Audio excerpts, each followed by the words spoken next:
नाजरीन आदाब, आप देख रहे हैं INN चैनल। मैं हूं शेख अहमद अली। आज की ख़ास बात में हम देखेंगे कई अहम कौमी और बैनुल-अक़वामी ख़बरें। दिल्ली के रोहिणी कोट अहाते में जुमे के रोज़ गैंग वार हुआ। बदमाशों ने गोली मारकर दिल्ली के most wanted gangster Jitendra Gogi का कत्ल कर दिया। इस गैंग वार में गोगी समेत जुमला 3 लोग मारे गए हैं। फायरिंग में 3 से 4 लोग जख्मी भी हुए हैं। रिपोर्ट के मुताबिक गोगी पेशी के लिए कोर्ट में आया था, जहां वकील की यूनिफॉर्म में पहले से मौजूद 2 शूटरों ने उस पर फायरिंग की। दिल्ली पुलिस कमिश्नर राकेश आस्थाना ने बताया कि जब गैंगस्टर गोगी को कोर्ट में सुनवाई के लिए ले जाया गया तो 2 मुलजिमीन ने उस पर गोलियां चलाई। पुलिस ने जवाबी कार्रवाई में दोनों हमलावरों को मार गिराया। उनमें से एक हमलावर पर 50,000 रुपये का इनाम था। वकील ललित कुमार ने बताया कि हमलावर वकील की ड्रेस में आए थे। उन्होंने गोगी को लगातार 3 गोलियां मारी। गोगी की सिक्योरिटी में जो दिल्ली पुलिस के लोग थे, उन्होंने 25 से 30 गोलियां चलाई हैं, जिसमें मुजरिमीन की मौत उस मकाम वाक़या पर भी हो गई। गोगी की अस्पताल में मौत हुई। ललित कुमार ने यह भी बताया कि यह वाक़या गोगी की सुनवाई के दौरान हुआ। जज, स्टाफ और वकील भी मौजूद थे। सुनने में आया है कि एक अखबार की इंटर्न पर भी पैर में गोली लगी है। इस वाक़े में ये वाक़या आज लगभग 1 से सवा 1 बजे का है। सुबह ठीक से चेकिंग वहाँ नहीं हो पाती है, बहुत बड़ी वहाँ लापरवाही हुई। जितेंद्र उर्फ गोगी पिछले 2 साल से तिहाड़ जेल में बंद था। जुमे के रोज़ से पेशी के लिए लाया गया था। इसी दौरान रोहिणी कोट अहाते में पहले से घात लगाए बैठे दीगर 2 शूटरों ने उस पर हमला कर दिया। कोट अहाते में हुई फायरिंग के बाद इलाके को सील कर दिया गया। इस दौरान मची भगदड़ में एक खातून वकील भी जख्मी हुई। जितेंद्र को 2020 में स्पेशल सेल ने गुरुग्राम से गिरफ्तार किया था। गोगी के साथ कुलदीप फज्जा को भी पकड़ा गया था। कुलदीप फज्जा बाद में 25 मार्च को कस्टडी से फरार हो गया था। फज्जा GTB अस्पताल से फरार हुआ था। बाद में वो पुलिस एनकाउंटर में मारा गया था। दिल्ली पुलिस की स्पेशल सेल के मुताबिक जितेंद्र गोगी ने अपने जुर्म के ज़रिए मुख्तलिफ केसेस में वो इन्वॉल्व था। उसके ज़रिए करोड़ों की जायदादें बनाई। उसके नेटवर्क में 50 से ज़्यादा लोग शामिल थे।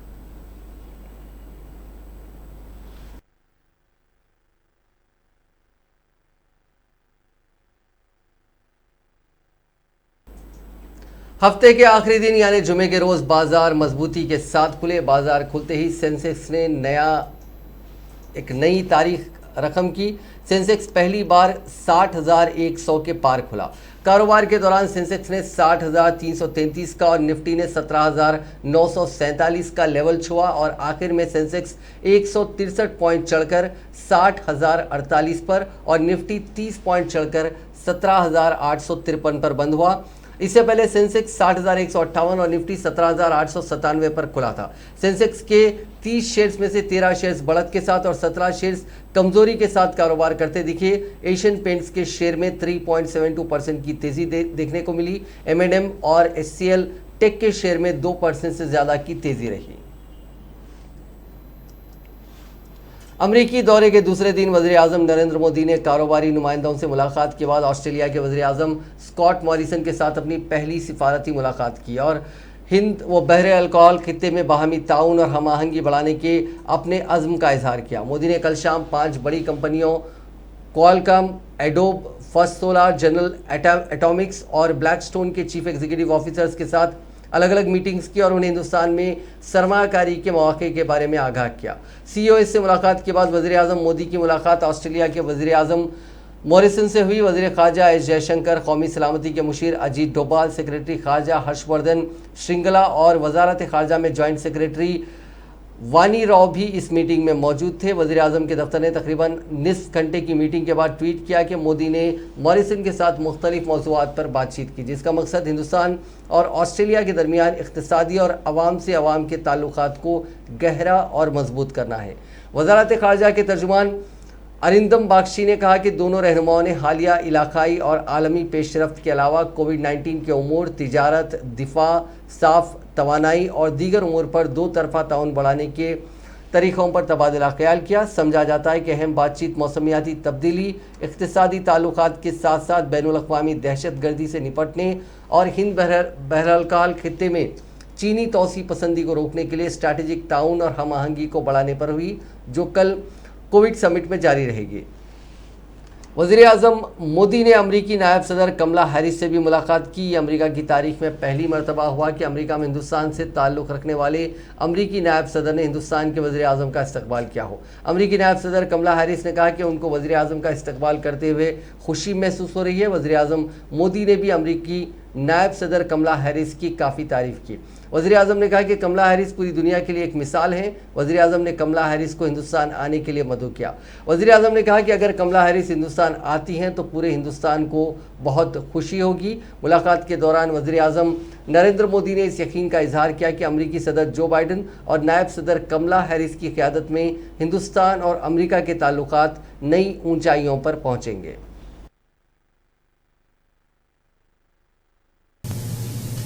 4 मिलियन से भी ज्यादा भारतीय प्रवासी हमारे देशों के बीच मित्रता के सेतु हैं। अमेरिका और भारत की अर्थव्यवस्थाओं और सोसाइटीज में इनका योगदान बहुत ही प्रशंसनीय है।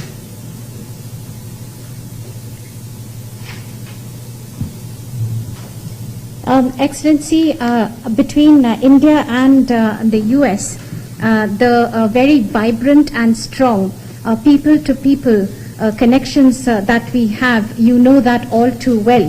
More than 4 million people of Indian origin, the Indian community, is a bridge between our two countries, a bridge of friendship, and their contribution to the economies and societies of both our countries is indeed very praiseworthy.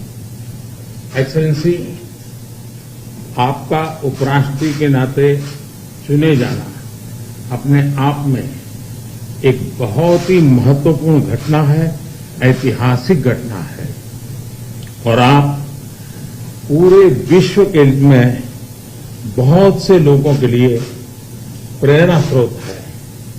मुझे पूरा विश्वास है कि राष्ट्रपति Biden और आपके नेतृत्व में हमारे संबंध नई ऊंचाई हासिल करेंगे। Excellency, your being elected as the Vice President of the United States of America itself has been such an important and historic event. You are the source of inspiration for so many people across the world. I am completely confident that under President Biden and your leadership, our bilateral relationship will touch new heights. Excellency, आपकी ये विजय यात्रा ऐतिहासिक है। भारत के लोग भी 4 million से भी ज्यादा भारतीय प्रवासी हमारे देशों के बीच। वजारत दिफा ने जुमे को स्पेन के एयरबेस डिफेंस और स्पेस के साथ 20,000 करोड़ रुपए के माहिदे पर दस्तखत किए। इस माहिदे के तहत हिंदुस्तानी फिजाइया के एरो 748 तैयारों को 56 मीडियम ट्रांसपोर्ट तैयारों से तब्दील किया जाएगा। ये तवील इल्तवा खरीदारी काबीनी कमेटी बराए दिफा ने 2 हफ्ते कबल मंजूर की थी। टाटा सन्स के एजाजी चेयरमैन रतन टाटा ने कहा कि C295 की तामीर के लिए एयरबेस डिफेंस और टाटा एडवांस सिस्टम्स के दरमियान मुश्तरका मनसूबे की मंजूरी हिंदुस्तान में हवाबाजी और हवाबाजी के मनसूबों के इम्कानात खोलने की तरफ एक बड़ा कदम है। इस माहिदे के तहत एयरबस डिफेंस एंड स्पेस माहिदे पर दस्तखत की तारीख से 48 माह के अंदर 16 उड़ने के लिए तैयारे फराहम करेगा। बकिया 40 तैयारे हिंदुस्तान में एयरबेस डिफेंस एंड स्पेस और टाटा एडवांस सिस्टम लिमिटेड के कंसोर्शियम के 10 साल के अंदर तैयार करेंगे। तैयारा एक ट्रांसपोर्ट तैयारा है जिसकी गुंजाइश 5 से 10 टन है। रतन टाटा ने कहा कि एक बड़ा कदम है जो घरेलू सप्लाई चेन को बैनुल-अक़वामी मियार एक मल्टी C295 के मुताबिक बनाएगा। रोल तैयारा है। टाटा ग्रुप की जानिब से तजुर्बेकार सनतकार ने एयरबस और इंडियन रेलवे का शुक्रिया अदा किया कि इस मेकअप इंडिया की हिमायत में हिंदुस्तान में जदीद तरीन मिलिट्री रोल तैयारी की मुकम्मल तैयारी की इजाज़त दी गई है। मुल्क का इक्विटी फ्रेमवर्क वजारत दिफा को मुबारकबाद। ये अपनी नौइयत का पहला ऐसा मंसूबा है जिसमें एक फ़ौजी तैयारा हिंदुस्तान में एक निजी कंपनी तैयार करेगी। Well, I'm just back from the Ministry of Defense here in Delhi in India, where we signed the contract for 56 C295. There are 40 to be manufactured here in the country, and I'm extremely proud of this milestone, which again demonstrates the performance of the C295, and I believe it's very important as a milestone for that product, for Airbus and for India.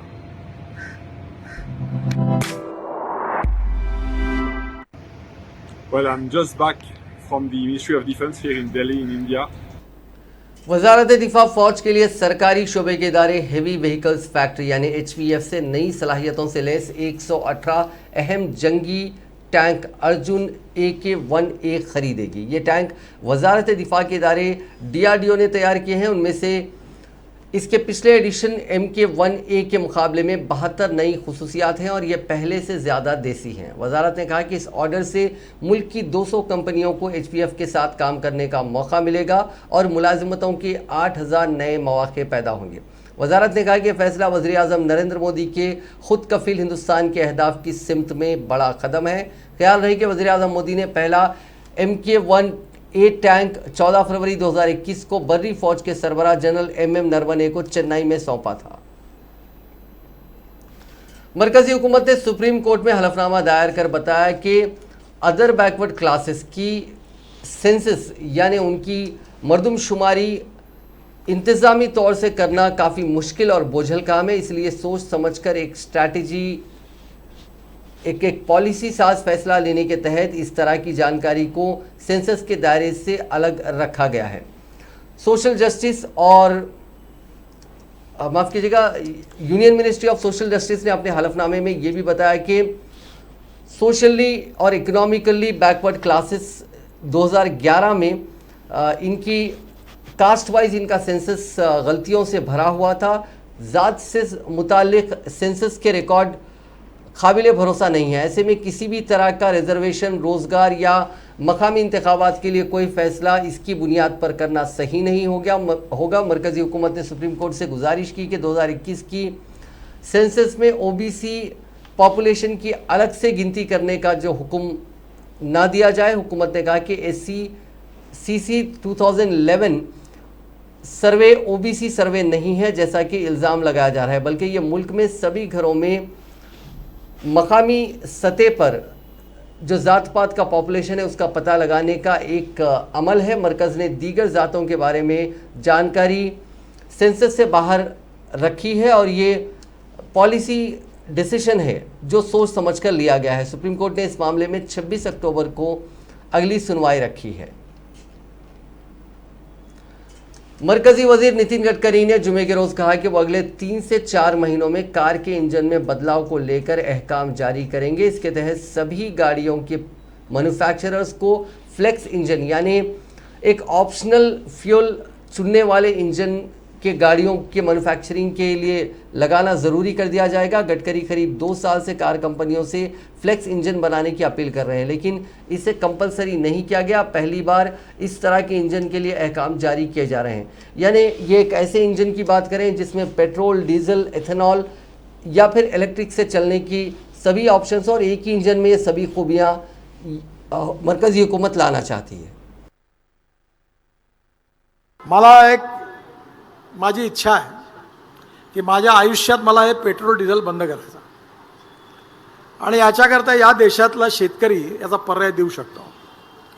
मी आपले राहुल बजाजचे चिरंजीव राजीव बजाज आणि TVS कंपनीचे MD दोन्ही तरुण हुशार मुलं आहेत, त्यांना सांगितलं, वेणू श्रीनिवासन, त्यांना म्हटलं तुम जब तक इथेनॉल की स्कूटर और बाइक तैयार नहीं करते मेरे पास आना नहीं, मैं तुम्हारा कोई काम नहीं करूँगा। त्या दोघांनी इथेनॉलचं इंजिन 100% बनवलं, ते फ्लेक्स इंजिन आहे। आणि ब्राझीलमध्ये विशेषतः मर्सिडीज, BMW, टोयोटो, होंडा सगळ्या कंपन्यांचे ब्रँड उपस्थित आहेत आणि तिथे 100% पेट्रोल किंवा 100% इथेनॉल अलाउ आहे। पेट्रोलचा भाव 110 रुपये लिटर आणि इथेनॉलचा 65 रुपये लिटर आहे। आणि आता मी रशियातून एक टेक्नॉलॉजी आणली आहे की इथेनॉलची कॅलरिक व्हॅल्यू कमी आहे, पण त्याच्यातून 700 ml। वजीर फाइनेंस निर्मला सीतारमन ने कहा है कि जनधन खाते में 1 लाख करोड़ से ज़्यादा रकम जमा हो गई है। इससे 80 करोड़ से ज़्यादा लोगों को फ़ायदा मिल रहा है। 40 करोड़ से ज़्यादा अकाउंट है। मुद्रा लोन मिल रहा है। हर ज़िले में जहां भी बैंक की ब्रांच है वहां एक SC, एक ST, एक खातून को हर ब्रांच स्टार्टअप लोन दे रहा है।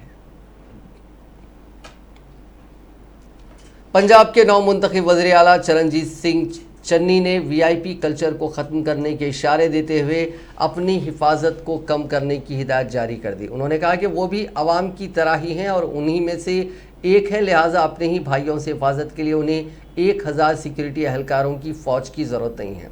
दफ्तर वज़ीर आला ने बताया कि वज़ीर आला चरणजीत सिंह चन्नी ने अपनी हिफाजत को कम करने का ऐलान करते हुए कहा कि मैं आप सब लोगों में से ही एक हूँ और मुझे अपने ही भाइयों से बचाने के लिए 1000 सिक्योरिटी एहलकारों की फ़ौज की ज़रूरत नहीं है। अपने ही लोगों से मुझे कैसा खतरा।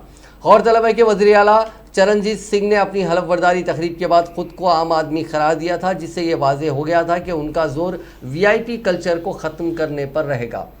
उनके मुताबिक दीगर लीडरान की हिफाजत जितने एहलकार से हो सकती है उतनी ही सिक्योरिटी एहलकार उनकी हिफाजत पर भी मामूर किए जाएं और वो हिफाजत के नाम पर बेवजह लाओ लश्कर के साथ नहीं चलेंगे। वज़ीर आला के इस फैसले के बाद अब पंजाब में दीगर कायदीन की हिफाजत का भी जायज़ा लिया जाएगा। वज़ीर आला सुखेंद्र सिंह रंधावा ने इसकी इतला देते हुए कहा कि वज़ीर आला ने तमाम कायदीन और रियासत में दीगर अफराद को हासिल रही हिफाजत का जायज़ा लेने की हिदायत दी। उन्होंने कहा कि पंजाब की कांग्रेस हुकूमत वीआईपी कल्चर को पूरी तरह ख़त्म कर देगी। बैनुल अक़वामी मार्केट में खाम तेल की मांग में आई तेज़ी के दबाव के बायस जुमे के रोज़ 18 दिनों के बाद डीजल की कीमतों में 20 पैसे फ़ी लीटर का इजाफा किया गया, जबकि 19वें दिन भी पेट्रोल की कीमतों में कोई तब्दीली नहीं की गई। गुज़िश्ता 5 सितंबर को इन दोनों ईंधनों की कीमतों में 15-15 पैसे फ़ी लीटर की कमी की गई थी। आज दिल्ली के इंडियन ऑयल पंप पर पेट्रोल 101 रुपये 19 पैसे फ़ी लीटर पर मुस्तहकम रहा। डीजल 20 पैसे इजाफे से 88 रुपये 82 पैसे फ़ी लीटर पर पहुंच गया। Oil marketing company Indian oil corporation के मुताबिक दिल्ली में पेट्रोल 101 रुपये 19 पैसे फ़ी लीटर और डीजल 88 रुपये 82 पैसे फ़ी लीटर रहा। Defence research and development organisation DRDO ने जुमेरात को अग्नि 5 मिसाइल के इम्कानी टेस्ट की रिपोर्ट्स को खारिज कर दिया। दरअसल मीडिया में खबरें चल रही थी कि DRDO जुमेरात को अग्नि 5 इंटरकॉन्टिनेंटल बैलिस्टिक मिसाइल का टेस्ट करने जा रहा है।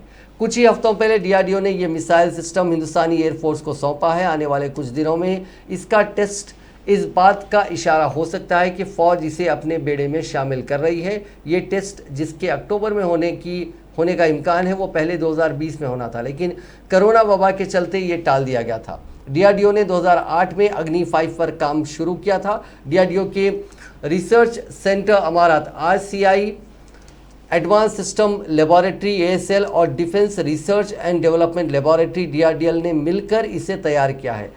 इसे पहले अग्नि 3+ नाम दिया गया था, लेकिन 2010 में इसे अग्नि 10 नाम दिया गया। अब एक दिलचस्प खबर, बिहार के मधुबनी में ADJ कोर्ट ने अस्मत दरी के मुलजिम को एक अनोखी सजा दी। चूंकि मुलजिम पेशे के एतबार से धोबी है, लिहाजा जज ने उसे अगले 6 माह तक खवातीन के कपड़े मुफ्त में धोने और इस्त्री करने की सजा सुनाई। झंझारपुर कोर्ट के ADJ अविनाश कुमार ने मुलजिम ललन कुमार को इसी शर्त पर जमानत पर रिहा कर दिया। 20 साला ललन कुमार पर 17 अप्रैल को एक खातून के साथ बदसलूकी करने और अस्मत दरी की कोशिश करने का इल्ज़ाम है। उसे 19 अप्रैल को गिरफ्तार किया गया था। इस मामले में चार्जशीट भी दायर की जा चुकी है। दोनों फरीकों के दरमियान समझौता भी हो गया है। अदालत में मुलजिम ललन कुमार के वकील ने कहा था कि उनका मुवक्किल अपने पेशे के जरिए समाज की खिदमत करना चाहता है। इस बुनियाद पर ADJ अविनाश कुमार ने एक अनोखा फैसला सुनाया। उन्होंने गाँव की तमाम खवातीन के कपड़े धोने और इस्त्री करने की शर्त पर मुलजिम को जमानत दी। अदालत ने मुलजिम को इसकी मुफ्त समाजी खिदमत के लिए मुखिया सरपंच का सरकारी अफसर के जरिए सनद भी फराहम करने का हुक्म दिया। मुलजिम नौजवान मुफ्त में खिदमत कर रहा है या नहीं, इस पर नज़र रखने के लिए जमानत की एक कॉपी गांव के सरपंच और मुखिया को भी भेजी गई है। ख्याल रहे कि ADJ अविनाश कुमार अपने मुनफरिद फैसलों के लिए जाने जाते हैं। इस साल अप्रैल में एक टीचर ने कोविड के दौर में भी स्कूल खोला था। उसे जज अविनाश कुमार ने इस शर्त पर जमानत दी थी कि वो पहले से 5वीं जमात के 5 गरीब बच्चों को 3 माह तक मुफ्त में पढ़ाए। इसके अलावा उन्होंने मारपीट के इल्ज़ाम में गिरफ्तार एक शख्स को इस शर्त पर जमानत दी थी कि वो अपने घर के इर्द गिर्द मौजूद नालों की सफाई करेगा। गुज़िश्ता साल सितंबर में उन्होंने एक मुलजिम को इस शर्त पर जमानत दी थी कि वो 1 माह तक मंदिर में मुअम्मार के तौर पर काम करेगा। इसी तरह उन्होंने मई 2021 से जेल में कैद मुलजिम राजीव कुमार और नीतीश कुमार को इस शर्त पर जमानत दी कि वह सैलाब मुतासरीन को मुफ्त में दालें फराहम करेंगे। अब बात करते हैं कोरोना वायरस की। पिछले 24 घंटों में कोरोना से 4,41,791 अफराद मुतासिर हुए। इसी दौरान 9,123 अफराद की मौत भी हो गई। इस इजाफे के बाद दुनिया भर में कोरोना से मुतासिर होने वाले अफराद की मजमूई तादाद 23,15,33,265 हो गई, जबकि अब तक इस मोजी वायरस से 47,45,154 अफराद हलाक हो चुके हैं। अब तक 20,82,18,044 अफराद ने कोरोना को मात दी, लेकिन अब भी दुनिया भर में 1,85,70,67 अफराद का इलाज चल रहा है।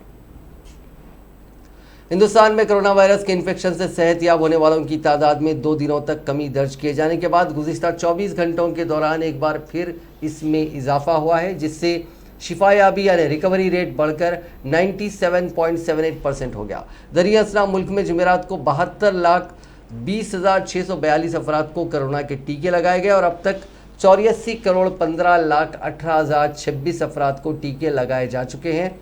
मरकजी वजारत सेहत की जानिब से जुमे की सुबह जारी करदा आदाद-ओ-शुमार के मुताबिक गुज़िश्ता 24 घंटों के दौरान कोरोना के 31,382 नए केसेस की तस्दीक की गई, जिसकी वजह से मुतासर अफराद की तादाद बढ़कर 3,35,94,803 हो गई। दरियासना 32,542 मरीजों के सेहतयाब होने से कोरोना से नजात पाने वालों की तादाद 3,28,48,273 हो गई। एक्टिव केसेस 1478 कम होकर 3,01,62 रह गए। वहीं मजीद 318 मरीजों की मौत होने से मरने वालों की तादाद बढ़कर 4,46,368 हो गई है। इटली ने जुमे के रोज कोरोना की वैक्सीन कोविशील्ड को रिकग्निशन दे दिया है, इसे मंजूर कर लिया है। इस फैसले के बाद कोविशील्ड जो लोग ले चुके हैं वो अब यूरोपीय मुल्कों में सफ़र के लिए ग्रीन पास के लिए एलिजिबल होंगे। वज़ीर सेहत मनसुख मांडविया और उनके इतालवी काउंटरपार्ट रॉबर्ट स्प्रेंजा के बीच इस मसले पर मीटिंग हुई थी, जिसके बाद कोविशील्ड को रिकग्निशन दिया गया। इससे पहले 4 जुम्मे के रोज़ वज़ीर ख़ारजा डॉक्टर एस जयशंकर ने इटली के वज़ीर ख़ारजा लुइगी डे माओ से बातचीत की थी। दोनों कायदीन के बीच टीके के पहुंच को तेज करने को लेकर बातचीत हुई। कांग्रेस पार्टी ने कहा है कि मोदी हुकूमत कोरोना से मुतासरा खानदानों के तईं अपनी जिम्मेदारी से बचने की कोशिश कर रही है और उन लोगों के साथ इंसाफ करने के बजाय जिनके खानदान इस वबाई अमराज की वजह से उखड़ गए हैं, उनके हुकूक छीने जा रहे हैं। कांग्रेस ने अपने ऑफिशियल पेज पर ट्वीट किया और कहा कि लाखों खानदान कोरोना की वजह से बर्बाद हो चुके हैं और उनकी मदद करने के बजाय हुकूमत उनके वाजिबुल अदा पैसे को भी मार रही है। कांग्रेस के लिए मुल्क का हर फर्द एक ख़ानदान का रुकन है, इसलिए ख़ानदान के अफराद के दर्द को समझते हुए पार्टी भारतीय जनता पार्टी की हुकूमत से मुतालबा कर रही है कि वो उन लोगों के ख़ानदानों को इंसाफ फराहम करे जिन्होंने कोरोना की वजह से अपनी जानें गंवाईं। पार्टी ने कहा कि बीजेपी हुकूमत कोरोना से मरने वालों के लवाहिकीन को 5 लाख रुपए मुआवजा दे और अमवात की आदात को छुपाने की साजिश बंद करे। पार्टी का कहना है कि मोदी हुकूमत की सियासी ख्वाहिशात और खुदगर्जी मुल्क की आवाम पर भारी पड़ रही है। हुकूमत को सियासी मफाद से हटकर मुल्क की आवाम के सवालात के जवाब देने होंगे और कोरोना से मरने वालों के लवाहिकीन को इंसाफ देना होगा। कांग्रेस ने यह भी इल्ज़ाम लगाया कि मुल्क के लोग वज़ीर आज़म नरेंद्र मोदी की तरजीह से गायब हैं और उनकी तरजीहात मुल्क पर भारी पड़ रही हैं। उनके लिए सिर्फ सेंट्रल विस्टा मंसूबा अहम है। पार्टी का कहना है कि सेंट्रल विस्टा प्रोजेक्ट के लिए 20,000 करोड़ रुपए, जबकि वज़ीर आज़म और वीवीआईपीज़ के लिए हवाई जहाज़ खरीदने पर 8,400 करोड़ रुपए से ज़्यादा खर्च किए जाएंगे। हुकूमत इस मुल्क में माली बहरान का हवाला देते हुए कोरोना से मौत के बाद इमदाद में कमी कर रही है। ये इंतहाई शर्मनाक सूरत हाल है। मरकज़ के ज़राई क़वानीन के खिलाफ तकरीबन 1 साल से चल रही किसानों की तहरीक पूरी क़ुव्वत के साथ जारी है। किसानों ने मरकज़ी हुकूमत का घेराव करने के लिए 27 सितंबर को भारत बंद का ऐलान भी किया। कुछ सियासी जमातें भी इस बंद की हिमायत कर रही हैं, लेकिन अब माओइस्टों ने भी खुलकर किसानों की हिमायत की है। ज़राई क़वानीन के खिलाफ 27 सितंबर को किसान महासभा के मुल्क गिर बंद को नक्सली तंजीम CPI माओइस्ट ने भी हिमायत दी है। जुमेरात को ही इस बात की निशानदही करते हुए माओइस्टों ने ग्रेडिया के डुमरी थाने इलाके में कई मकामात पर पोस्टर लगाए थे। एक मुतालबा था कि मरकज़ को तीनों ज़रई क़वानीन को फौरी तौर पर वापस लेना चाहिए। इन क़वानीन को माइस्टों ने किसान मुखालिफ करार दिया। रिपोर्ट के मुताबिक डुमरी के इलाकों में माइस्टों ने ज़रई क़वानीन के खिलाफ किसान महासभा के भारत बंद की हिमायत करते हुए लिखा कि किसी भी सूरत में मरकज़ी हुकूमत को तीनों ज़रई क़वानीन को वापस लेना पड़ेगा। तीनों ज़रई क़वानीन को किसान मुखालिफ करार देते हुए माइस्टों ने पोस्टर में लिखा कि इन क़वानीन की वजह से आने वाले वक्त में किसानों को सिर्फ नुकसान उठाना पड़ सकता है। इस दौरान मुख्तलिफ मकामात पर पोस्टर चिस्पा करते हुए माइस्टों ने क़वानीन को मनसूख करके कम से कम इमदादी कीमत यानी मिनिमम सपोर्ट प्राइस देने का मुतालबा भी उठाया, लेकिन जैसे ही पुलिस को इसका इल्म हुआ उन्होंने फौरी तौर पर कार्रवाई करते हुए उन तमाम पोस्टर्स को वहां से हटा दिया। तालिबान के इत्तलात और सकाफती उमूर के नायब वज़ीर ज़बीउल्लाह मुजाहिद ने कहा कि नए आइन का मुसवदा तैयार करने के लिए अगले साल मुल्क में एक कमीशन तश्कील देने पर गौर व खौस किया जा रहा है। मुजाहिद ने स्पुतनिक के इंटरव्यू में कहा कि आइंदा कुछ महीनों में नया आइन बनाने का अमल शुरू हो जाएगा। हम ये यकीनी बनाने की कोशिश करेंगे कि हमारी हुकूमत के पास एक ऐसा कॉन्स्टिट्यूशन हो जो हमारे मुल्क के साइंसदानों, वकला और माहिरीन की जानिब से बनाया गया हो। इस साल एक नया आइन तैयार करने का अमल शुरू हो जाएगा। इससे मुतालिक सवाल का जवाब देते हुए मुजाहिद ने कहा कि सबसे ज़्यादा इम्कान तो यही है कि ये काम आइंदा बरस शुरू हो जाएगा और कमीशन को मुल्क की हुकूमत तश्कील करेगी।